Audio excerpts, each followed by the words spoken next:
My daughter, Erin, now a college student, has been living independently for about a year despite receiving a reasonable monthly allowance and supposedly dedicating herself to a part-time job.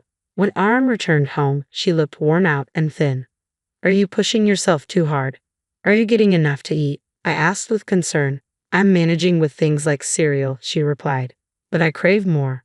Yet Erin fell silent, confirming my uneasy suspicions. She thanked me, saying, "Thanks for the $13 a month, Mom." I couldn't believe what I heard. $13? I've been transferring $1,300 every month. My name is Laura. People have always said I have poor judgment in men. My first boyfriend in college cheated on me within 3 months. Then I dated a younger guy who became a freeloader, likely because I was footing the bills. The man I married after 4 years of dating turned out to be both a spendthrift and a cheat. After divorcing him, I raised Erin as a single mom for 10 years. Erin, whom I once perceived as young and naive, has matured into a dependable daughter, taking the lead in household chores. Despite my insistence that she need not exert herself so much, she remains steadfast, asserting, "You're already doing so much for us, Mom. I worry you'll burn out if I don't help." Moreover, Erin never slacks in her studies. "I want to contribute like you, Mom. I don't want to be a burden," she expresses, diligently preparing for her college entrance exams since her high school days. Though she may exhibit traces of naivety, I wholeheartedly believe she's an exceptional daughter. After diligent studying, Erin received the long-awaited acceptance letter from a prestigious public university. Together, we eagerly searched the bulletin board until we spotted Erin's applicant number, and we clasped hands in joy. As the days swiftly passed before her college journey began, we decided to take a celebratory hot spring trip, relishing every moment of the relaxation. While immersed in the soothing warmth up to my shoulders, I glimpsed my daughter, her cheeks rosy with contentment, and I found her endearing words, "Mom, this is so wonderful," deeply touching. In that serene moment, I silently vowed to protect her with all my heart, no matter what challenges lay ahead. As Erin embarked on her college journey, she left the nest with a blend of pride in her growth and a hint of loneliness. I bid her farewell, watching her set off on her new path. Since Erin began living independently, our nightly phone calls became a cherished ritual. With her knack for household chores and reliability beyond her years, I didn't harbor major concerns about her solo living arrangements. Yet the notion of a young woman navigating life alone stirred a lingering unease within me. I questioned if my worries were excessive, but Erin's cheerful conversations each evening brought me solace. Those end-of-day calls became my much-needed moments of relaxation. Erin would often share details about her college life, her classes, her new friends, her involvement in the music club, and the intriguing upperclassmen she encountered there. Hearing about her vibrant daily experiences filled me with joy. Near the semester's end, Erin's voice carried a hint of tension as she shared, "You know what?" To my delight, she revealed the happy news. "I've started dating someone." The lucky guy was Ian, the senior she met at the club. While I congratulated her with genuine enthusiasm, a twinge of concern lingered within me. As the daughter of someone often deemed unlucky in love, I couldn't shake the worry that perhaps my own romantic misfortunes had been inherited by her. Sensing my unease, Erin cautiously inquired, "Would you like to meet him someday?" I reassured her with a bright tone, "Absolutely." When summer vacation began, Erin returned home, accompanied by Ian. Upon meeting him, I discovered Ian to be a well-groomed and polite young man. "Pleasure to meet you, I'm Ian. I'm dating your daughter," he greeted me with a firm handshake as soon as I opened the door. His demeanor exuded responsibility, easing any lingering concerns I had. Ian sported no tattoos or piercings, yet carried himself with a refined air.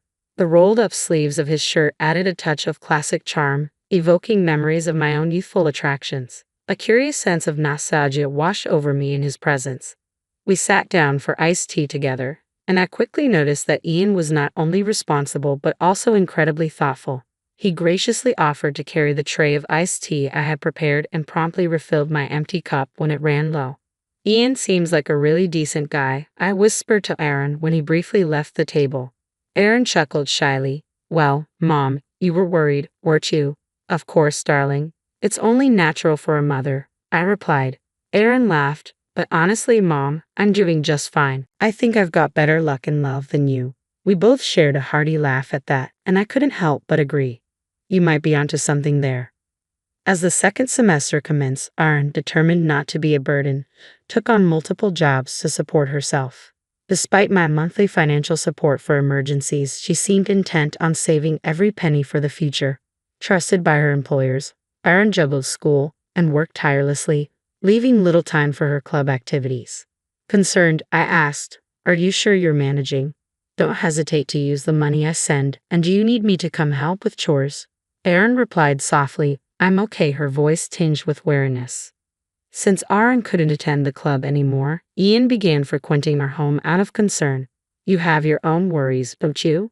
I can handle things myself, really. I'm fine," Aaron reassured him. "If you say so," Ian replied, though his worry lingered. One evening, returning from work, I was greeted by the aroma of a surprise hamburger Ian had prepared. It was delicious. Having Ian around makes things easier. Aaron's cheerful tone betrayed her fondness for him. As time passed, Aaron's calls grew less frequent due to her busy schedule. She'd update me sporadically, but it was evident she was juggling a lot. Despite my reassurances, I couldn't shake the worry. Ian made sure she ate well on his visits, but on other days, Aaron resorted to cereal for sustenance. Despite my financial support, it seemed she was struggling. Aaron wasn't one to squander money, so the situation puzzled me deeply.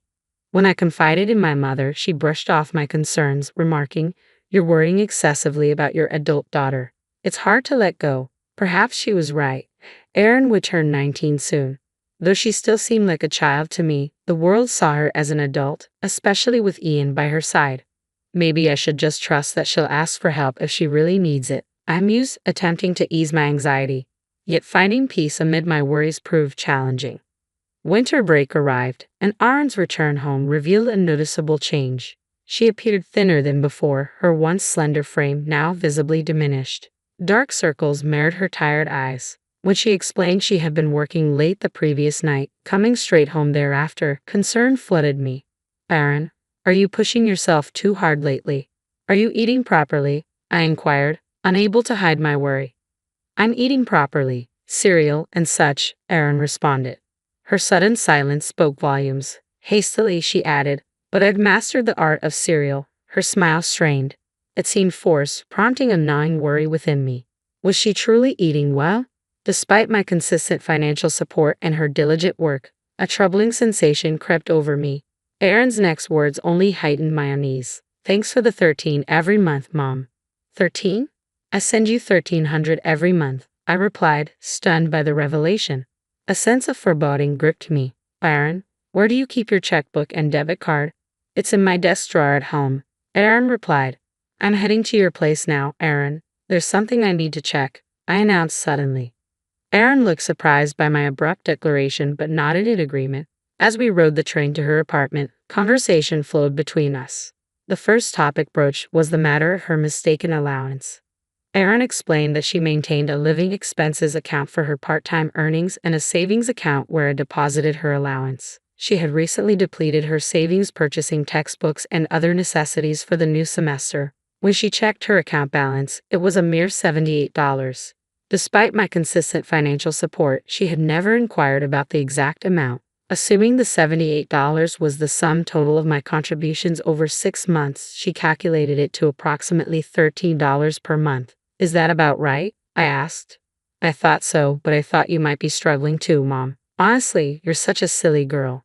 How much do you think I earned?" "Don't underestimate me," Aaron retorted to my semi-joking remark. Her words seemed to ease the tension momentarily, but a shadow crossed her face once more. It dawned on me why Aaron hadn't accessed the money I sent. Someone must have gained access to her bank account, and the most suspicious candidate was Ian, who frequented her apartment. Aaron appeared to be in denial, and I found myself reluctant to entertain the idea that her seemingly kind boyfriend would be involved in theft. I nervously watched as the train approached the nearest station. Upon reaching Aaron's home, we hurriedly retrieved her checkbook and made a beeline for the nearest ATM at the bank. With evening drawing near and the clock ticking past late afternoon, time was of the essence. We inserted the checkbook into the ATM and anxiously awaited the update. The balance displayed on the checkbook left us both speechless. Despite the consistent deposits of $1,300 each month, there were clear signs of frequent withdrawals. Aaron's complexion paled as she whispered softly, "Why?" Concerned by her visibly strained state, I escorted Aaron to a nearby coffee shop, where I resolved to delve deeper into the issue at hand. My primary focus was understanding how her checkbook was being managed. Erin disclosed that she stored her checkbook and debit card in a locked drawer within her desk. However, the key to this drawer was stored elsewhere, making it accessible to anyone entering the apartment. The only individual with the potential to access her room in her absence was her boyfriend, Ian, who possessed the spare key. Furthermore, the PIN associated with her debit card was the same as the one she commonly used for her other cards. It became evident that someone had likely observed her during a money withdrawal. I must admit, I was careless when setting up the account. I'm sorry, honey. Mom should have been more careful, I confess. I never anticipated someone else would access the money. It's not your fault, Mom. I should have been more vigilant in managing it. Erin responded. Well, we both share responsibility, I interjected. But the person at fault here is the one who spent money without permission. Yeah, you're right, Erin replied, her tone lacking its usual vigor. Understandably so, she had been betrayed by the person she likely trusted the most. Witnessing my daughter so crestfallen tugged at my heartstrings. I'll handle this, I declared unexpectedly. What? You may want to downplay this, but it's a serious offense. We need to gather evidence and report it to the police. The police? Erin's voice quivered, clearly unsettled. Yes, it's necessary, but don't worry. I'll handle everything. It's all to ensure your peace of mind during college, all right? I reassured her, and Aaron nodded reluctantly. A few days later, I sought the help of a private detective agency, the same one that assisted me when my husband was suspected of infidelity. I need you to investigate my daughter's boyfriend. His name is Ian Mack. He's a sophomore in economics at the same university as my daughter. We suspect he may have been misusing the money I've been sending to her, I explained, displaying a photo of Ian from Aaron's messages on my phone. They agreed to take on the case without hesitation, despite their steep fees. It was a necessary expense to resolve this matter for Aaron's sake. As we awaited the results of the investigation, Aaron chose to commute to college from my house due to her anxiety. The journey took over an hour each way, which proved challenging for Aaron, but she found solace in returning home each evening. One night, she prepared granola for dinner. Just like you said, I've become quite the cereal connoisseur, Aaron remarked with a confident wink. My heart ached at the realization that she must have been eating this meal almost daily. A month later, the investigation's findings arrived. There was undeniable evidence that Ian had been making unauthorized withdrawals from Aaron's account. According to the investigator, shortly after Ian and Aaron began dating, his lifestyle markedly improved, as attested by his friends. What shocked me even more was that Ian's transgressions didn't stop there. It turned out he was involved with several other women. I was handed a collection of photographs. Ian with his arm around different women, happily dining at restaurants, enjoying arcades, and strolling through hotel districts. In each image, a man with a distinctive beauty mark, a teardrop tattoo, was unmistakably Ian. It seems Ian hasn't just been using the money you've been sending your daughter to impress his friends, he's also been using it to maintain relationships with multiple girlfriends, the investigator grimly informed me. Thank you, I replied, bowing my head deeply. It was time to take action. I filed a complaint with the police and sent written explanations of Ian's actions to his parents, his university, and all of his girlfriends. Initially, Ian denied everything, but he eventually confessed when confronted by multiple girlfriends. Naturally, all of the girlfriends, including Aaron, severed ties with him. As a result of the police investigation, Ian was expelled from the university and sent back to his parents' home. Fortunately, his parents were reasonable and came to my house with a humble gift to apologize.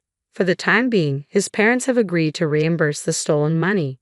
I'll make our stupid son repay this, even if it kills him, Ian's father vowed, his voice choked with emotion. According to what Aaron heard through the grapevine, Ian is now working multiple jobs to repay his parents. By the time this ordeal settled, spring had arrived. To mark the end of this unfortunate chapter, we decided to celebrate Aaron's spring break with our first trip to a hot spring resort in over a year. Erin had managed to reclaim her life since then, her complexion and physique returning to a healthy state. As we soaked in the warm baths, indulged in delicious food from the inn, and relaxed in front of the TV, I felt like we were finally able to enjoy some peace after a long while. Just before drifting off, Aaron's voice came from beneath the covers. Hey, what's on your mind? Remember how you and Dad split because of his reckless spending and affairs, right? Aaron's words caught me off guard. My ex-husband, much like Ian, was someone who flaunted wealth to impress others, yet struggled to cover basic expenses due to his extravagant habits and moral lapses. I served my ex-husband with divorce papers, just as you did with Ian. It seems we have a pattern of choosing similar types of men, don't we? Aaron offered a rueful smile. Indeed, we'll have to be more cautious from now on, I replied, trying to sound upbeat despite feeling a bit uneasy. By the way, you seem happier lately. Did you meet someone special? No way, it's not a boyfriend, Aaron exclaimed teasingly. Could he possibly become one? Lately, I had been developing a friendship with the investigator assigned to our case, but I hadn't mentioned it to Aaron yet. Even so, was there a spark, or was it just the bond between a mother and daughter who've been through a lot together? Hang on, are you sure it's going to work out this time, Mom? Aaron teased with a playful chuckle. Well, it should, right? Unlike your father, he seems serious and dependable. But let's get serious here. If it's my turn after all this, Mom, it won't be a laughing matter, I replied, adopting a serious tone. Got it? I'll tread carefully, Aaron responded solemnly. But then, unable to contain our amusement, we exchanged a look and burst into laughter.